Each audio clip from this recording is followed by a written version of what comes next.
Hi friends, welcome to Meena சமையல். எல்லாருக்கும் ஸ்ரீராம நவமி நல்வாழ்த்துக்கள்.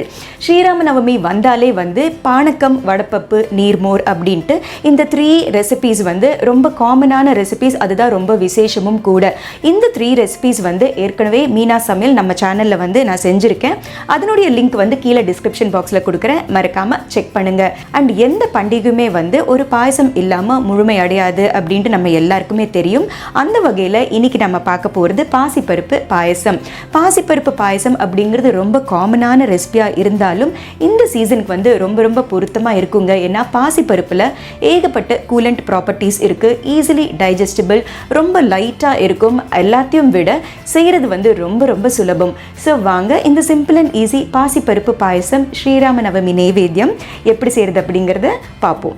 பாசிப்பருப்பு பாயசம் செய்ய தேவையான பொருட்கள்: 1 கப்பு பாசிப்பருப்புக்கு 1 கப்பு வெல்லம், 3/4 கப்பு அளவுக்கு திக் கோகனட் மில்க், ஒரு 2 டேபிள் ஸ்பூன் ஆஃப் நெய், ஒரு 10 போல முந்திரி பருப்பு, ஒரு டேபிள் ஸ்பூன் ஆஃப் ஃப்ரெஷ் தேங்காய் பீசஸ், ஒரு 1/2 டீஸ்பூன் ஆஃப் கார்டமம் பவுடர். அவ்வளோதான் தேவையான பொருட்கள். இப்போ பாசிப்பருப்பு பாயசம் எப்படி செய்கிறது அப்படிங்கிறத பார்ப்போம். முதல்ல ஒரு சின்ன பேனை ஹீட் பண்ணிக்கலாம்.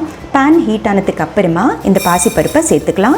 நல்லா அந்த பச்சை வாசனை போயிட்டு நல்ல ரோஸ்டட் ஸ்மெல் வரும். ஒரு 2-5 நிமிஷம் வதக்கினாலே போதுமானது. இப்போ பாசிப்பருப்பு நல்ல ரோஸ்டட் ஸ்மெல் வந்தாச்சு. நான் ஸ்டவ் சுவிட்ச் ஆஃப் பண்ணிடுறேன். இது நம்ம ஒரு பவுலுக்கு ட்ரான்ஸ்ஃபர் பண்ணிக்கலாம். 1 கப்பு பாசிப்பருப்புக்கு 2.5 கப்பு தண்ணி, 1, 2.5.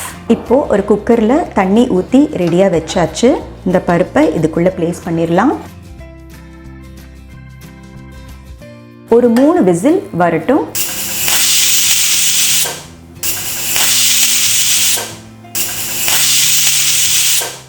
மூணு விசில் வந்தாச்சு. நான் ஸ்டவ் சுவிட்ச் ஆஃப் பண்ணிடுறேன்.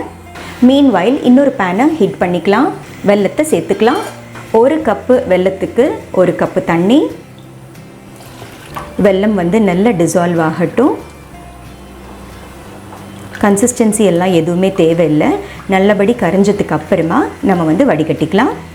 இப்போ வெல்லம் நல்லா கரைஞ்சாச்சு. நல்ல பாயிலிங் பாயிண்ட்டும் வந்தாச்சு பாருங்கள். இப்போ நான் ஸ்டவ் சுவிட்ச் ஆஃப் பண்ணிடுறேன். இது ஃபில்டர் பண்ணிக்கலாம். மீன்வைல் ப்ரெஷர் அடங்கியாச்சு. இப்போ ஓப்பன் பண்ணி பார்ப்போம்.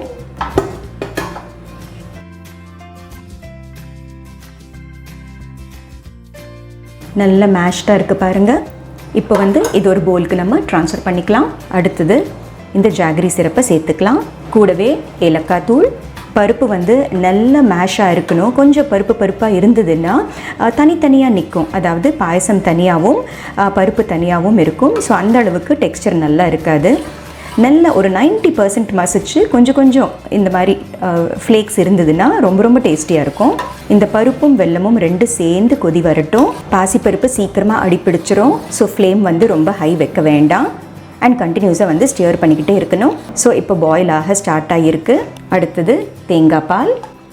நல்ல ஃபஸ்ட்டு பால், திக்கான பால் எடுத்துக்கோங்க. தேங்காய் பால் சேர்த்ததுக்கு அப்புறமா நல்லா ஸ்டியர் பண்ணி விட்டுட்டு நம்ம ஸ்டவ்வை அணைச்சிடலாம். கன்சிஸ்டன்சி இதுவே கரெக்டாக இருக்கும்.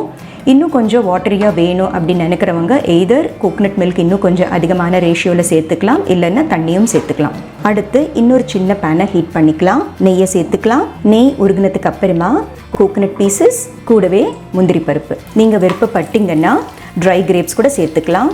நல்ல கோல்டன் ப்ரௌன் வர வரைக்கும் வறுத்துக்கலாம்.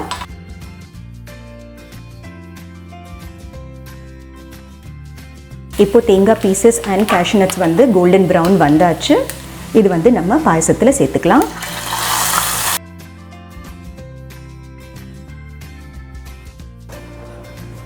ஸோ நம்ம டேஸ்டியான பாசிப்பருப்பு பாயசம் இஸ் ரெடி.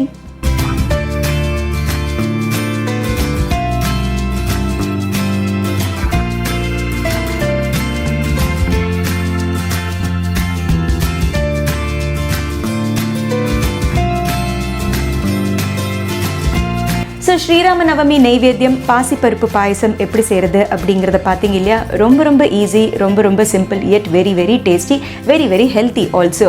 ஸோ கண்டிப்பாக இந்த ரெசிபியை நீங்களும் ட்ரை பண்ணி பாருங்கள். ஸோ மீனா சமையலை பாருங்கள், லைக், ஷேர், சப்ஸ்கிரைப் பண்ணுங்கள். பாய்.